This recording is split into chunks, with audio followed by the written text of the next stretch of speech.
Hello students and welcome to IP Study Lecture videos. In this video, we are going to cover the chapter 8 of grade 8 and the name of the chapter is Percent and its application. Students, let us understand what are the different topics we are going to cover under this chapter. So we'll see what is the meaning of percent, how to convert percent to different forms like fractions and all. And then we'll see what is the different use of fractions like in sales tax or in case of discount or in case of successive discount, etc. So let's start with the first topic, percent. What is the meaning of percent? So the word percent is derived from the Latin phrase percentum, which means per 100. Thus percent means out of 100. Let's suppose you obtained 18 marks out of 20 marks in your class test. So it will be written like this. Now you go home and your parent asks how percent you have scored in your test. So you can't say I have scored 18% because this is not the right answer. So in that case, you have to convert this fraction into percent. And in case of percent, you have to find out of 100 what value have you obtained. So instead of out of 20, we have to answer out of 100. So we have to convert this 20 to 100 by multiplying something. And what we can multiply? 5. And to balance, we will multiply 18 also with 5. Now your new fraction will be 90 over 100. Now you can say you have scored 90% because 90 is the marks you obtained out of 100. So this is the you can say the concept of percentage. Yes. So we have a topic relation between percent and fraction. We have seen how 90% is related to 90 over 100. So percent and fractions are quite interlinked. Yes. So percent and ratios. So 90 over 100 can also be written as 90 is to 100 in the terms of ratio. So percent is also related to ratio. Yes. Now here is a question. 5 minutes is 45 seconds. What percent of 5 minutes is 45 seconds? So how we can find out? So convert a fraction. We can find out the fraction, that what is a fraction of 5 minutes to 45 seconds. Yes, or 45 seconds to 5 minutes. So we can find out the fraction and then we can multiply it by 100 to get the fraction of the value that we want. So required percentage will be calculated up by 45, that is 45 seconds, and total minute is 5 minutes. So 5 minutes into 60 is 5 times 60 is 300. So 45 over 300, and if you solve, you'll get 15%. Yes. So similarly, you can go through these examples and understand how fraction works. Yes. Let's take one more example. An orchard has 500 trees. Out of these, 10% are mangoes, 5% are apples. So instead of finding out the percent, we are given with the percent. So 10% are mangoes. 10% are mangoes. Out of how many? 500. So in order to find out how much is this amount in value instead of percent, what we can do is we can convert into fraction, that is out of 100 trees, 10 trees are mangoes, but we need to find out of 500. So what we'll do, we'll multiply by 500. It means what fraction is equivalent to that number of trees, that is out of 500 trees. So we'll get 50. Yes, you'll solve it. If you solve it, you'll get 50. Yes, so 50 trees are of mangoes trees, and similarly you can find others. Okay, so we are converting fractions to percent to fraction, ratios, etc. So they are interlinked, and we can find out one if we are given with other. Yes. Now percentage as decimal. So let's suppose if we have 90 over 100 and we have understood in class 7 how to convert a fraction into decimal. So we can write it as 0.9. Yes. So percent and decimal are quite also interlinked, where 100% means 1, and if we have less than 100%, then it is in the decimal it will also be less than 1, and if we have greater than 100%, it means that in decimal we will have greater than 1. Yes, so 200% means 2 in decimal. Clear? Now here is convert 4 over 5 into percent. Easy. If you want to convert a fraction into percent, you have to just multiply by 100. You will get 80%. Yes. Now moving to the next topic, sales tax and value added tax. The first topic of application of 5%. So what is sales tax? Sometimes when you go to a restaurant and you order something and you have a bill, then you will see that total cost is something and there is a tax that is added to the cost that you have. Let's suppose you have ordered an item of 500 rupees. Yes, now there is a tax of 5%, which can be different type, like it can be of sales tax, service tax, so it can be of any time. So it means you have to pay 500 and then 5% of 500 also after this. So it will be around, if you calculate it, it will be around 25. Yes, so 25 rupees will be added to 500 and the final bill will be 525.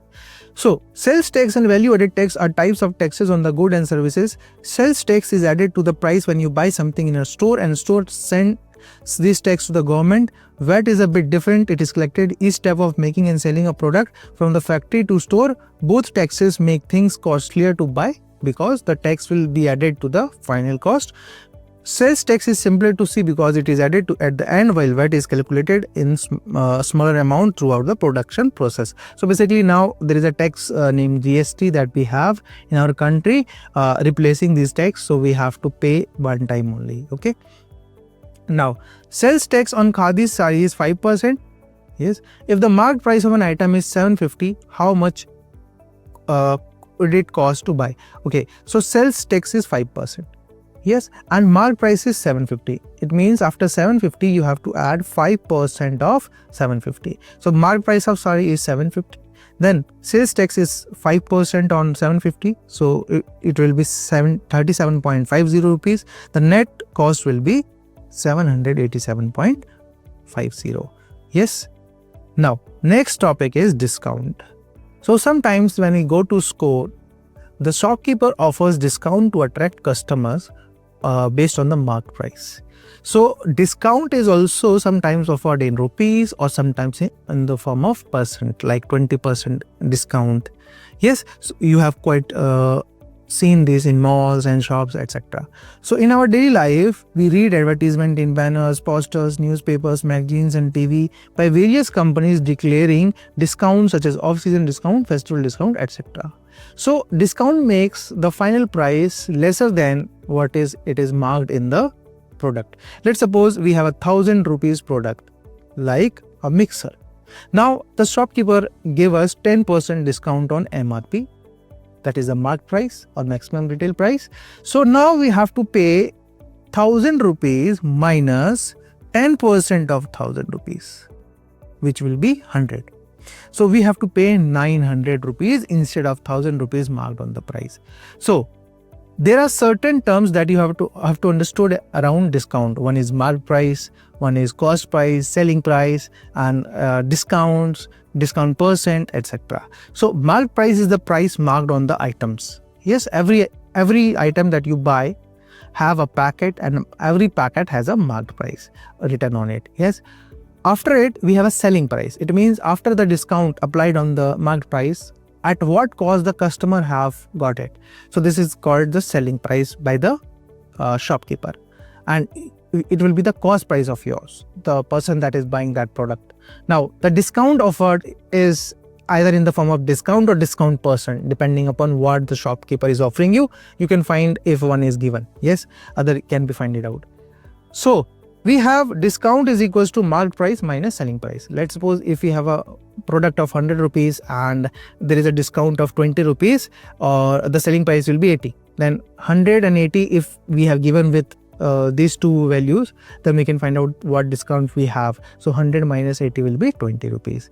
Rate of discount can be find it out by having discount over marked price, and to convert it into out of 100, because discount percent means discount out of 100.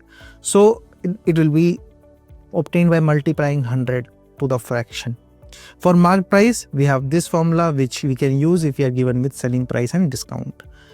Okay, so the marked price of a sari box is 1,250. During the off season, the shopkeeper allows a discount and sells the sari for 1,050. Find the discount percent allowed. Yes, so we have to find the discount percent. So first we'll find out what is the discount, and then we can use that to find out the discount percent.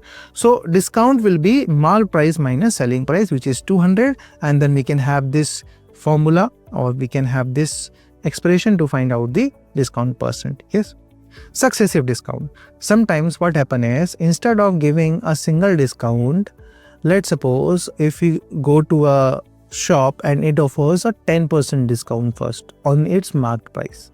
Now we have some offers like on credit card, we have more discount after that. So if a product of 100 rupees is there and we have a discount of 10% by the shopkeeper, so the product will be at 90 rupees for our buying. Yes. Now if a shopkeeper is known to us, or there is something quite you have to be a discount after that, so that the shopkeeper can attract us after giving a more discount on the product. So the shopkeeper can offer us 10% more discount on the selling price that we are getting right now, that is 90 rupees. So let's suppose 10% more discount is given. Now 10% of 90 is 9. So it means the final price that you have to pay is 90 minus 9, 81. So it means instead of giving you 20% discount at one time, the shopkeeper has given you successive discount. So how we can find out the final price of product which has been offered in successive discount? So let's suppose the marked price of some item is MP. Now what is the let's suppose we have successive discount of D1% and D2%. Yes. Now the long method is, what we can do is, first of all we can find out D1% of marked price and the first selling price that you will get, then we'll calculate the D2 of the first selling price that you have. So then we can subtract it from the first selling price, and the final selling price that you will get will be the selling price that the person will be on which the person will buy the product. Now instead of that, what we can do is, we can write the marked price. Let's suppose X is the marked price, and then we can have 1 minus if the discount percent is 1, let's suppose D, so D over 100, and then we can multiply it by further 1 minus D2 by 100, like this. So it will give you the final price that you will get after applying the successive discount of D1 and D2. So this is the trick that you can apply. Yes.